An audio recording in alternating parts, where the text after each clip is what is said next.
Today's movie, Yule Log, starts with one of the most interesting openings that I've ever seen to a horror film. It starts as one of those log fire videos. You know, the ones of a fireplace with a roaring fire and Christmas carols playing. Then a woman enters the house and starts cleaning. A minute or two later, she hears a knock and turns off the music. There's two strangers at the door who attack and murder her. The fixed camera never leaves the fire, so everything is presented by sound. The screams, the glee of the killers, and the murder itself. We watch the killers move back and forth in front of the camera and listen to their conversation, like a fly on the wall, or in this case, a camera on a stand. Then a new couple arrives while the murderers hide the body. With the stage set, the film only gets more intense before taking the wackiest turn in movie history. The original concept is interesting, but the movie goes so far off the rails that it clearly steps into B-horror territory, and almost wraps back around to being a comedy due to how comically bad the effects and story are. Hello and welcome to my channel. Here I review new movies and try to release a new review every day from Monday to Friday.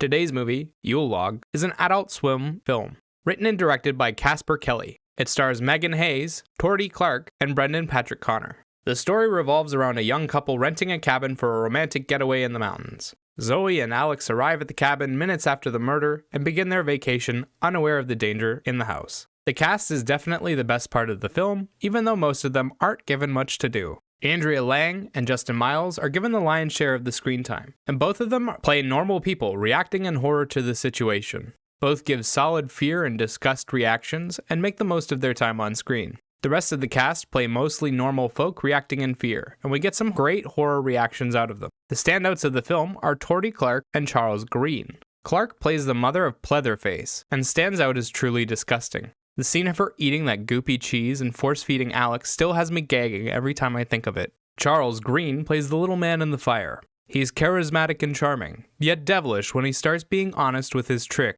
His presence quickly turns from friendly to terrifying, and he creates a compelling villain that I wanted to explore more. The soundtrack is kind of interesting in how it's implemented, and works effectively during the scenes that actually have music. After the Christmas music at the start of the film, there isn't any music again until the camera leaves the fixed concept behind.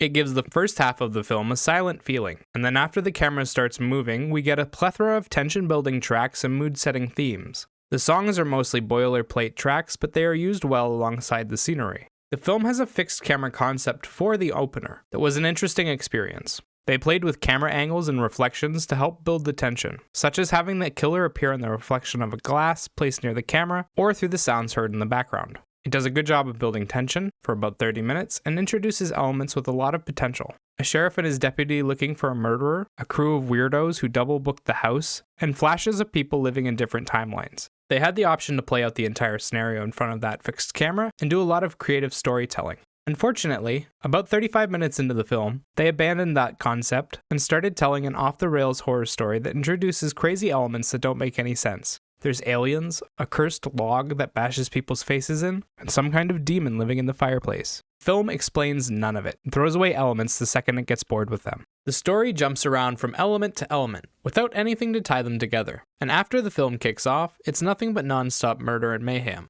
There's nothing else to get out of it. The film wastes a lot of time on conversations that mean nothing to the plot of the film, and doesn't develop the characters in any meaningful ways, like everything surrounding the cult and the sheriff. None of that mattered to the story at all, and yet that storyline takes up 5 minutes or more of the movie. Everything surrounding the slave woman and the flashes from the past was useless as well, and they never even bothered to finish explaining what it was supposed to mean. We just see these people out of time, and see how their story vaguely connects to the modern day timeline through the location. The production quality isn't great, and there's a lot to be desired from this side of the film. The kills are brutal and gory, but also so short you could blink and miss them. Characters are killed in a second. Their bodies are seen once, and then they're gone forever. The effects are done on a shoestring budget, and it shows. They look bad, and the scenes where they focus on them a little more come off as cheesy and laughable. Yule Log starts off with an interesting concept, but quickly devolves into a nonsensical B-horror fest. The story is all over the place and doesn't explain itself well, and the action is made up of gory, low-quality murders that are over in a flash.